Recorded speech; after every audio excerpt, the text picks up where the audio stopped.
করে দেবে। ওরে মায়াবদ্ধ জীব, আর ঘুমিয়ে থেকো না। সময় থাকিতে থাকিতে তোমার জীবন বেলা ডোবার আগে একবার বদন ভরে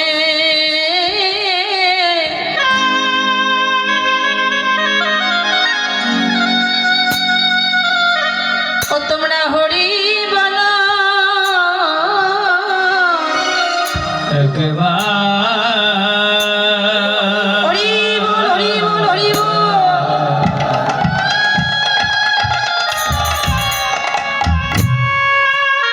একবার বদন ভরে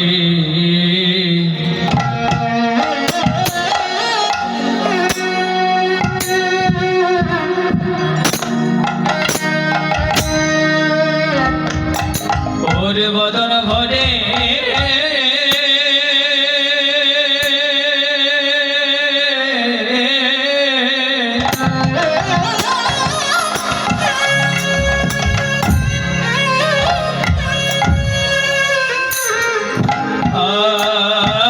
আরে হরি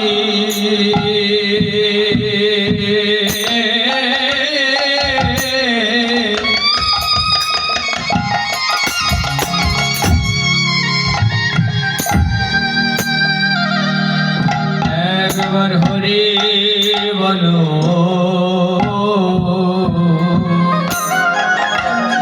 বলে সময় গেলে আর সময় পাবে না। তোমরা একবার বদন ভরে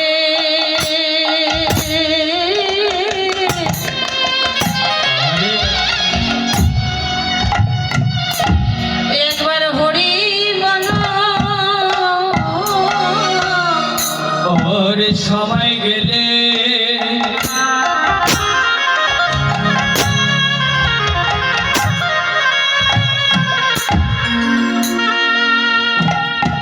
ওরে সময় গেলে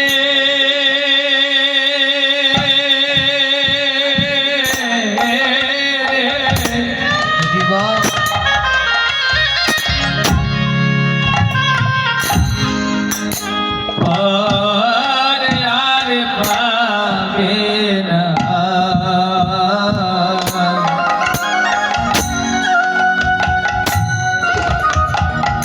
তোমরা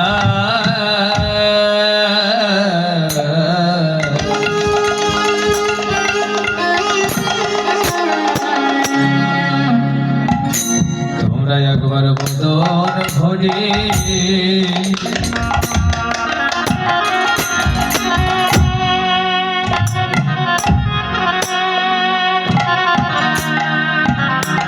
ওরে হরি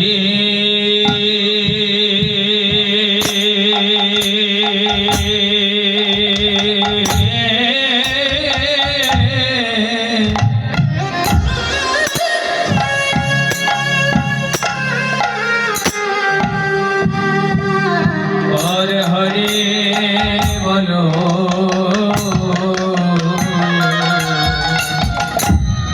আমার ভগবান নিয়ে নেনে মধুমাতা হরিনাম। আমার ভগবান নদিয়ায় আসবেন তিনটি কারণে। এক, রাধারানীর প্রেমের ঋণ শোধ করবে বলে। দুই, হরিনাম বিতরণ করবে বলে। তিন, এই মধুমাখা হরিনাম দিয়ে এই কলিজীবকে উদ্ধার করবে বলে। হরে হরে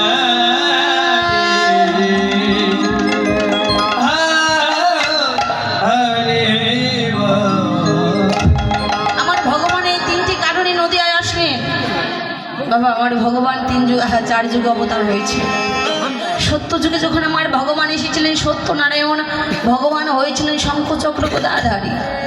ত্রেতা যুগে যখন রাম অবতারে আসলেন আমার ভগবান হয়েছিলেন ধনুর্বাণধারী। তারপর লীলায় যখন কৃষ্ণ অবতারে আমার ভগবান আসলেন ভগবান হয়েছিলেন মুরলীধারী। আসলো কলিযুগ। আচ্ছা বাবা বলো তো, আমার ভগবানের হাতে কিছু ছিল? আমার ভগবান আর ভগবান হয়ে আসলেন না কেন? এবার ভক্ত হয়ে আসলে আমার ভগবান মনে মনে চিন্তা করলেন কলিযুগের মানুষের মন খুব শক্ত। কলিযুগের মানুষের অন্নগত প্রাণ নারীগত মন। কলিযুগের মানুষ এত সহজে আমাকে ডাকবে না।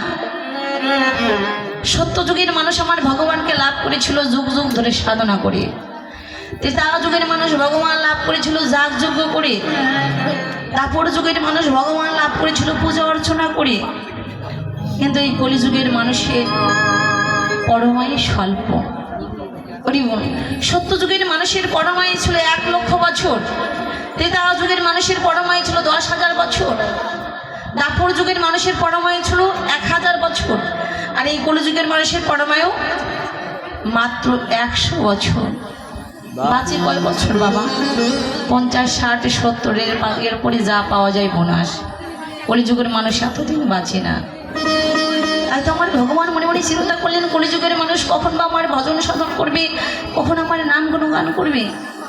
ভগবান কলিযুগের জন্য সুবিধা করে দিলেন। করিলি যে তোমাদের ওই বনিকে তপস্যা করতে হবে না, যাগযজ্ঞ করতে হবে না, পুজো অর্চনা করতে হবে না। এনেছি তোমাদের জন্য মধুমাখা হরিনাম। এই নামকে সম্বল করো। এই নামই তোমাদের ভব নদী পার করে দেবে। আমার ভগবান নিজেই কৃষ্ণ বলে কাঁদলেন, হরি বলে কাঁদলেন কেন?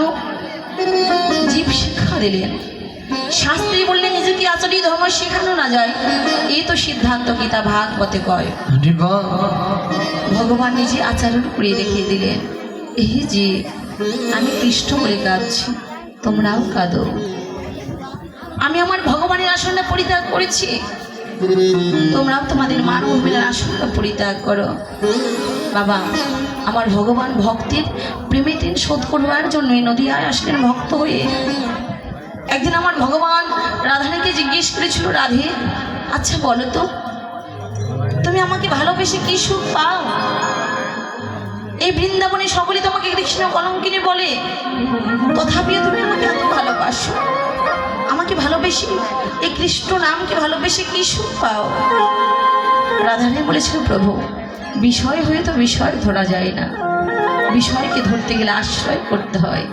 প্রভু তুমি তো স্বয়ং ভগবান, তুমি তো স্বয়ং কৃষ্ণ। প্রভু বলো তো, তুমি কি করে বুঝবে কৃষ্ণ বলে কেঁদে কি সুখ পাওয়া যায়? জানো প্রভু, এই জগতের সংসারে যারা তোমার নামকে ভালোবাসে, যেদিন তোমাকে ভালোবাসে, এই জগতের সংসারে তাদের যতই কলঙ্কিনী বলুক না কেন, যে একবারে নামকে ভালোবাসবে ওই নামকে যে ছাড়তে পারবে না দয়ে বয়। প্রভু, যেজন একবার তোমার চরণে জীবনে জৈবনে